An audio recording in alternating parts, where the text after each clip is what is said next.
అలాగే పిఠాపురం డీఎస్పీ సంగతి కూడా తెలుసు అంటున్నారు. తెలిసి ఎందుకు ఆగారు? మేమే చూసుకుంటాం, ఒకరు పంపించుకుంటాం మంత్రులు అంటే పంపించుకోండి.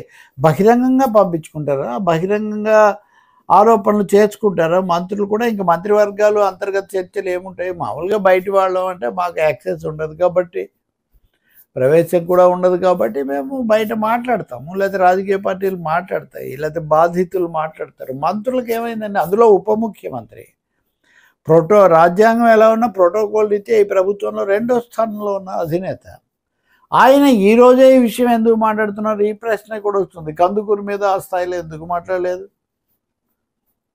ఇక్కడ మామూలుగా పంచాయతీలు ముడుపులు దీనికే ఇంత అయితే మరి అక్కడ ప్రాణాలు పోయిన ఘటన ఇంకెంత తీవ్రమైనటువంటిది. కాబట్టి ఇక్కడ ఈ సమస్య మీద స్పందించడంలో తటపటాయించింది, జాప్యం చేసింది. ఇప్పటికి కూడా ఇదేదో ఒక చిక్కుముడి నుంచి బయటపడాలి అనేది తప్ప ఇంత ఘోరం ఎలా జరిగింది? ఇటువంటివి ఇంకా ఎన్ని జరుగుతున్నాయి ఎన్ని చోట్ల.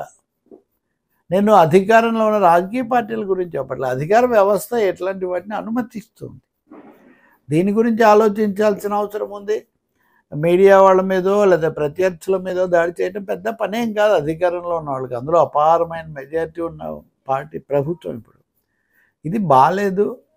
ఈ ఘటన చాలా దిగ్భ్రాంతి కలిగిస్తుంది ఎవరికైనా కానీ, మానవత్వం ఉన్న వాళ్లకు.